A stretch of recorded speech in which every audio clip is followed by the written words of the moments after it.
WNST, Towson, Baltimore, and Baltimore positive. I've broken out the purple today, and not just because of my guest. It's what I happen to be wearing right now. He is of the NFL Network. He has been a friend, never a foe, not yet anyway, because he's always nice to the Baltimore Ravens. We welcome Mike Silverback from NFL Network and Parts Unknown, Cal, and your podcast and your daughter and the rock and roll. People think that's like an off season in the league for cats like you, right? Like this is busier than like games on Sunday, Monday, Thursday, and whatever else they want to play Wednesday afternoon. Well, it's different. Just doing so much of it from home.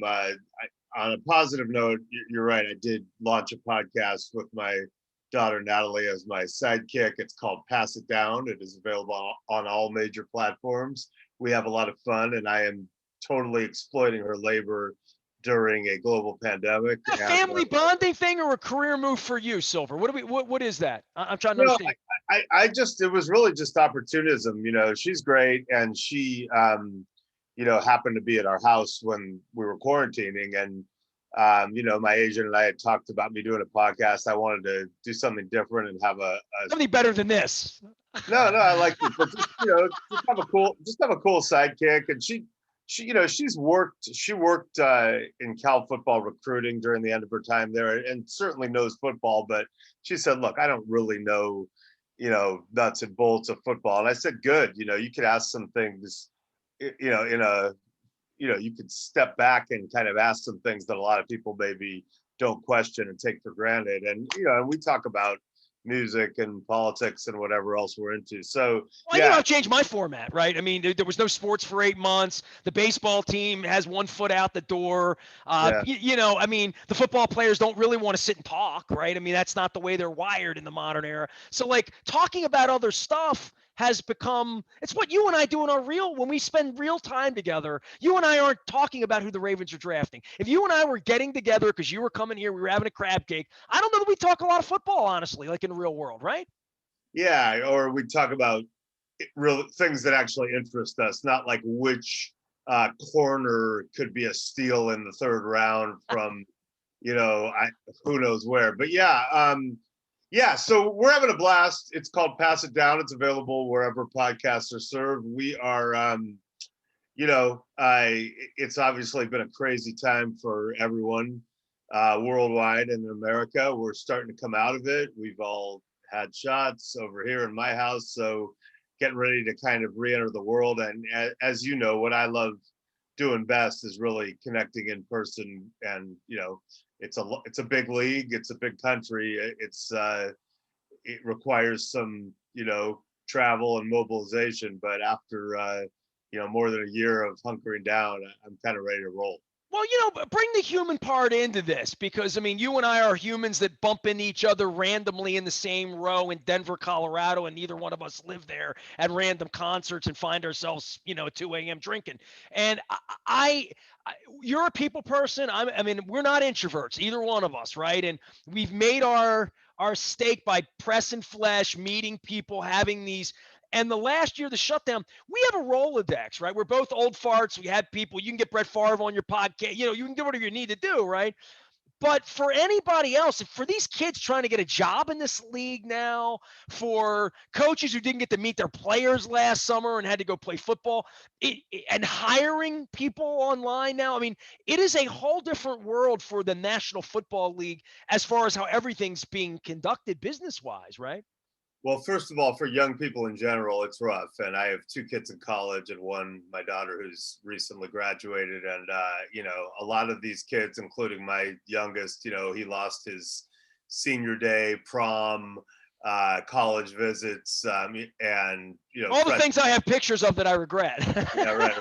Part of it, his freshman move in, it's getting better, obviously. And these are first world problems. Obviously, a lot of people have it much, much tougher, and we've lost a lot of people. But it's definitely harder for younger people, for sure.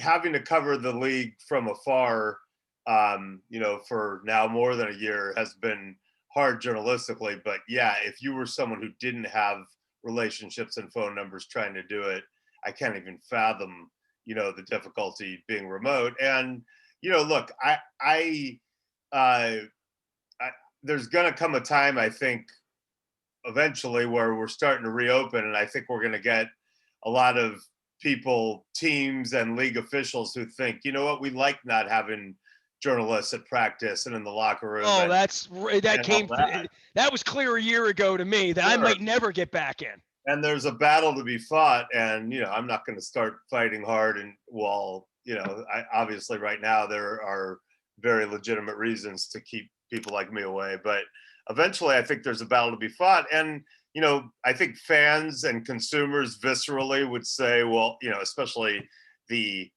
roughly 40% of the country that is bought into media as enemy of the people, so that's a whole other fiasco. But even those who are sane about it, I think viscerally a lot of fans would just say, well, screw them. I'm a Chiefs fan. Why do I want them around the Chiefs? Not understanding that they consume our content, and we have so much more insight when there's access. And I believe, Nestor, that a lot of things are going to come out over the next couple of years about the 2020 season that we have no idea about, because our normal interactions, being in locker rooms, being at restaurants, talking to people, really understanding some of the backstory and some of the dynamics, has just been, largely curtailed. So, the Russell Wilson thing caught a lot of people off guard. They're like, wait, he and Pete Carroll, there's a disconnect, and Pete Carroll's sons, and what's going on? Really good reporting to get that part out of it after Russell Wilson kind of abruptly, in a lot of people's eyes, seemed to act like he wanted out. I think in a normal season, someone like me would have been in Seattle and started to get inklings about that, and maybe reported enough of that during the year that it wouldn't have been that abrupt when it became a thing. So I firmly believe there's a lot that has gone on that people still have no idea about. Mike Silver's here from NFL Network, one of my good friends, somebody that I always enjoy spending time with, somebody that I see at owners' meetings and games. And I think the last time I saw you, I saw you at the Super Bowl last year in Miami, Yeah. right? And Lord knows how different all of this has been. But from a football perspective, just onto the field for the Ravens, we'll do a couple minutes of that, and then you and I can argue about why Jethro Tull still sucks. The Ravens off season and the wide receiver thing and Sammy Watkins, and I watched that. I don't call them press conferences. I call them hostage videos these days. Although his wasn't that much, but in season it was very hostage video across the board, across the spectrum. I mean, for me, with the Ravens, with this offense, I don't know if there's anything on paper they're going to do to make anybody happy until they win games at the end of January, right? Like winning games, running the football, beating pedestrian teams, this incredible multifaceted running attack.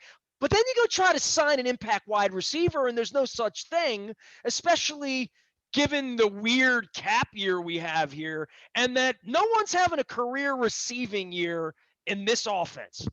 That's just not going to happen. It's not wired that way. Well, it's interesting because they clearly need a marquee receiver, and clearly marquee receivers with options are a little bit squeamish because, let's face it, most receivers really, really, really care about their numbers, and they see the possibility that they won't get the numbers. So it's a self-perpetuating thing. I reported before last year's draft that they were in on the DeAndre Hopkins talks, and a lot of people freaked out thinking, oh, how could they not have traded for him? And, look, that's how you get someone to come to your team that may be bummed that his numbers are going to go down, but he wouldn't have had a choice. He would have been, a trade acquisition. So maybe they should have. But, I don't want to get too negative about the Ravens or their offense. I thought they made some steps last year, right? In 2019, everything went well. They were front runners. And then they got into a playoff game where it didn't go well early. They were not able to be front runners. They faced an opponent that was able to pound the ball and put more and more pressure on them to have to throw.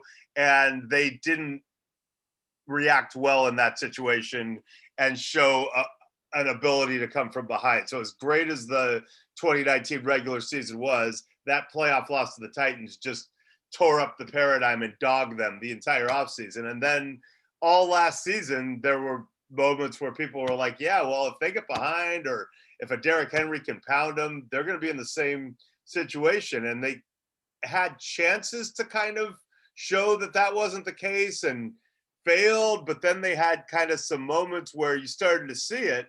And look, to face the same opponent in the playoffs, this time at their place, be behind, be in what I thought was kind of a, dire situation psychologically. And yeah, I know it wasn't a passing touchdown that sparked them, but I got to tell you, dude, because I was watching all these games at home, sometimes with my sons when they were, quarantining with us, I'm not, I'm still not a fan. And obviously I don't really care who wins, and I'm a journalist and I'm covering it. But there were moments as a viewer where I kind of started to get into fan mode for a second. And I'll just be honest, when Lamar made that first cut on that run, I screamed like a fan. I just went, ah!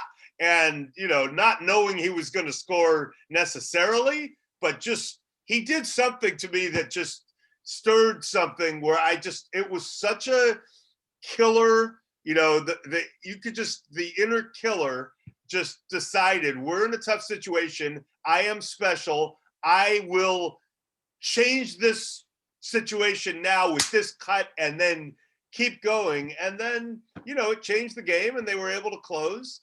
And no, they did not go to Buffalo and win. They competed. I think if Lamar had not been concussed, they had a feasible chance of rallying at the end. It would have been tough.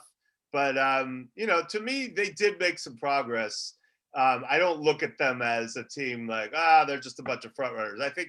But are they going to win a Super Bowl as comprised? I mean, that's the last thing. I mean, winning a couple games in January, can they fall behind in January and win? Can they pass the ball? I think they can make these steps, but until they do, it's eyewash. It's two separate questions, though. Can they win a Super Bowl is hard. I mean, there are a lot of teams that could win a Super Bowl, and then look at the Saints 2 years in a row. Minneapolis Miracle, and then the flag not getting thrown. Were the Saints that year Super Bowl caliber? Yes. Were they undone because of some flaw that ultimately would have doomed them? I don't know, but it sure seemed to me, especially in the second case, that they were Super Bowl worthy. I mean, if the flag gets thrown, they probably kick the field goal, they win, and they play in that Super Bowl against the Patriots team that, they probably could have beaten on paper. So will they win a Super Bowl? I think they'll be good enough to win a Super Bowl, but Patrick Mahomes plays in the AFC and the Bills are building something and every year is different and all that. But I don't see them as a team that is lost its window or is fundamentally flawed. I think keeping Don Martindale I think it's preposterous that he didn't get head coaching interviews. I'm shocked that he is not a head coach based on his production, but the fact that they still have him is a big deal. They still have Greg Roman. I think I think it's in place for them to stay good. Well, I think keeping the band together here for a little bit, I wonder what Lamar's window is if the speed goes away, right? I mean, I think we all say that, and where the value in these quarterbacks when Dak Prescott's getting his money, what it's going to cost to sign him. I know Eric's getting questions about that.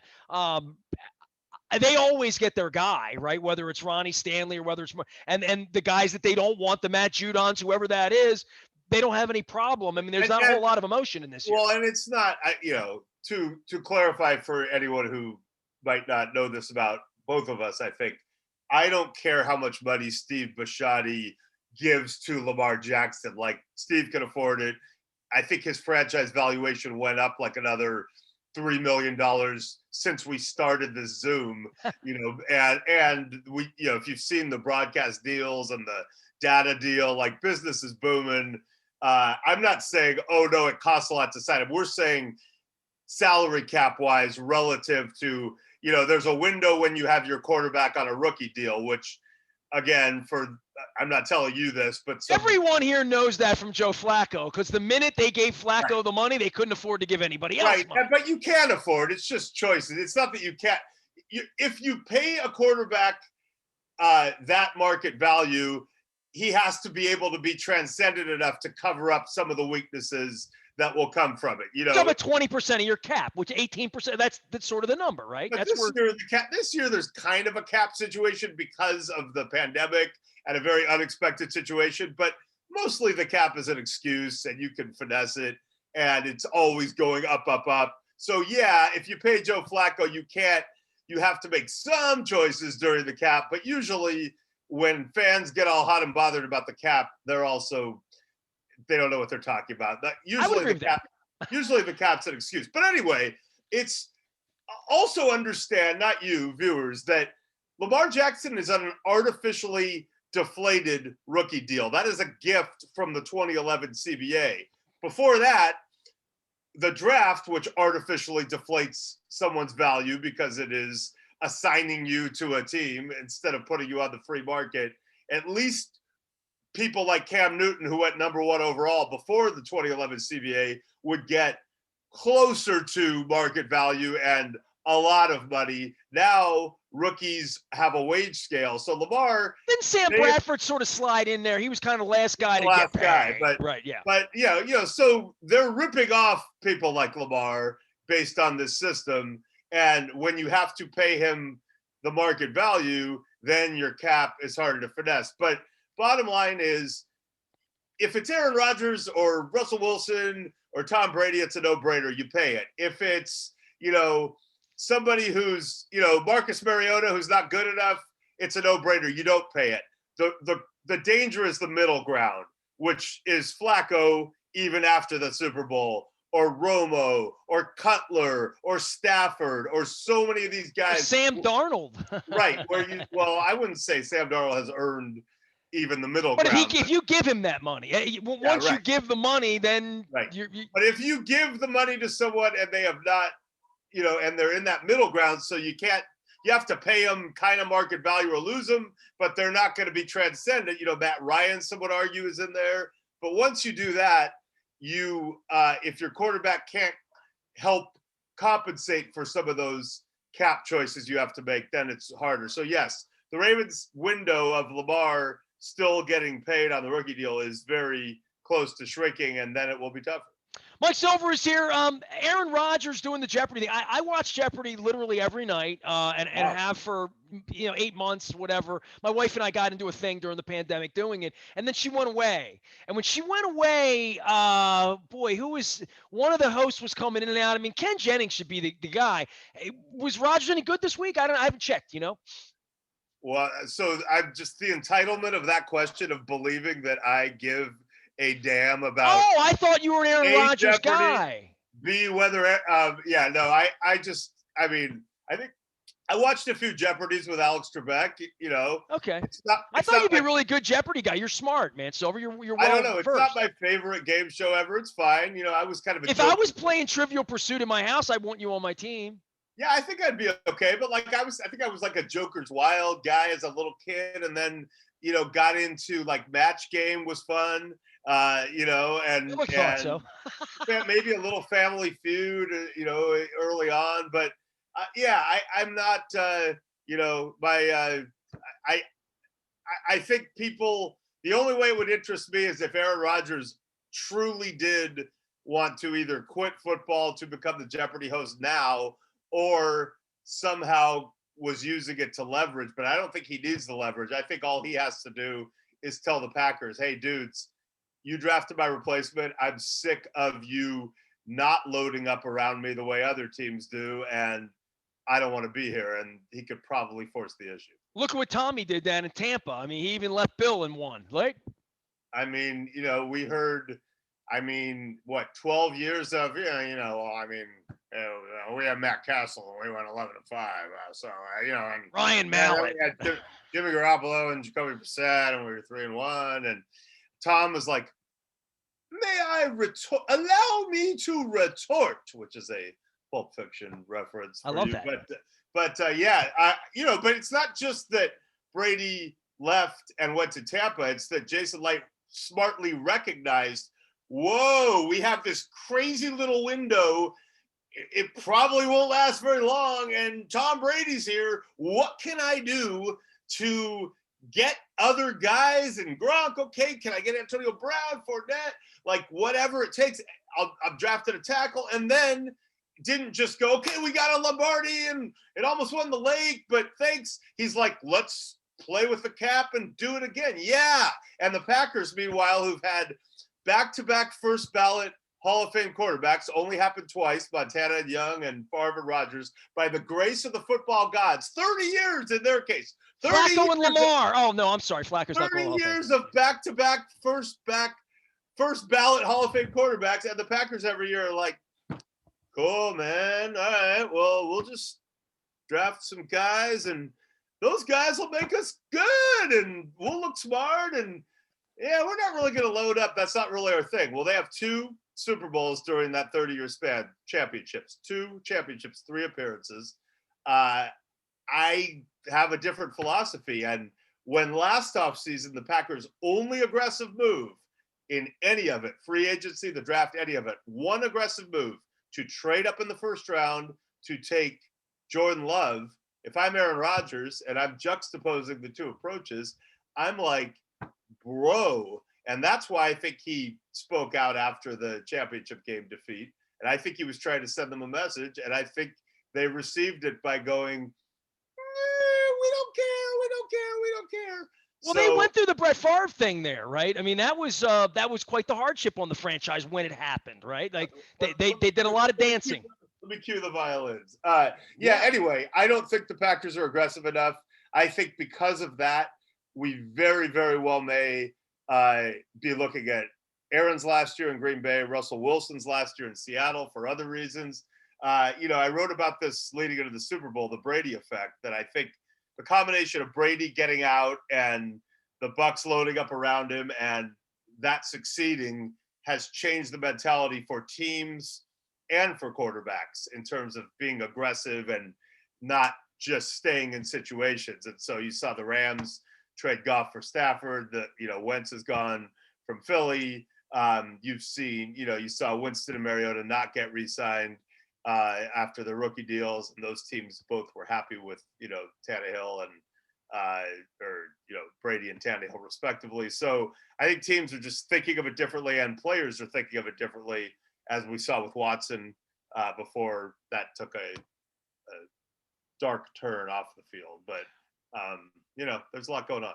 Mike Silver joining us here from NFL Network, my pal. All right, so I changed phones last week, and I had to redo all my apps, right? And I'm thinking like StubHub, Ticketmaster, like the apps I used to use, airline apps before all this mess happened. And I opened my Ticketmaster, and there's still Stones tickets in there from last year in Louisville, Pittsburgh, and Atlanta. They canceled the San Diego show, and I'm like, why did they cancel the San Diego show? Then 2 weeks later, the Murphs imploded, and I'm like, they blew up the Murph, Yeah. I mean, yeah, I know. I got my Stones refund. I had a great, we were invited to a wedding in Switzerland, so we were going to try to take the kids to some Euro games, Euro Cup. And then the concert stuff we had going, I had Pearl Jam, man. Pearl Jam was in Baltimore the weekend after. Black Crowes coming back to the Bay Area. That had us all fired up. Stones, Bottle Rock, Chili Peppers, some Stevie Nicks. It was a good Bottle Rock lineup. And then, I think it's just, I didn't take that stuff for granted before.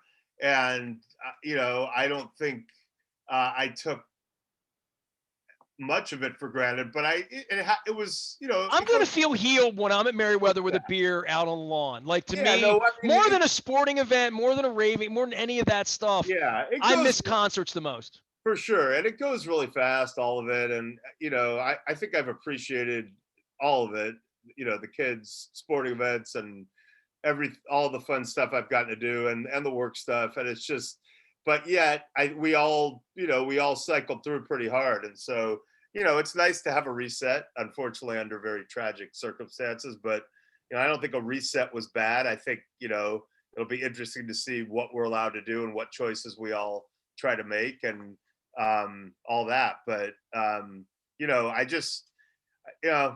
live in California. Early on, there were some people complaining about the vaccine rollout, mechanics and pace. And I just was like, you guys, there's a shot that they are going to put in our arm and it's going to pretty much cure us. Like, it's working unbelievably. And they did it in a year, and it's amazing. Like, we have this grievance culture, and we tend to, get real negative. And listen, I mean, we just had a absurd 4-year or 4+ year stretch of, gaslighting, just straight out playing to gaslighting. our most horrible impulses, and racism and bigotry and just horrific stuff. But listen, I mean, I'm reasonably upbeat right now. Like, vaccines are working amazingly. They're the fastest in history. We're getting them in arms, and we're going to come back and I think really appreciate a lot of things. I'm going to get my shot, and you're going to take your shot at the NFL draft. We'll be watching you, following you, hanging out with you. I've had two, man. I'm good. I'm just waiting for my 14 days and then getting ready to rock. I hope we get a show in. Have you read the Steve Gorman book on the Crows yet? I need to do that. It's the best rock and roll book I've ever read. Wow. I love the Black Crows. I know Steve a little bit through the years. He's from Maryland. Yeah, and I interviewed the band when they played at Hammerjack's opening for Junkyard in 1989. Hammerjacks. Yeah, man. I'm growing I'm in my Paul Stanley Animalize phase here, about to go through an Eddie Vedder, maybe like 10 era. I'm checking it all out. It's coming in nice, right? If I could do it, I would. That looks cool. Marvin Lewis always accuses me of dyeing it, and I show him the silvers in here just to show him that I'm not really dyeing it. So it's real. But you are silver, and I appreciate you. You're actually gold, man. And I hope to run into you high on a hill somewhere in Morrison, Colorado, at an appropriate show at one of the world's great venues. It was a great memory to share that with you that night, man. But with Petty, but you don't want to see any flute solos. You don't want to see Ian Anderson on one leg doing the flute solo. You're not sitting in the park bench. Oh.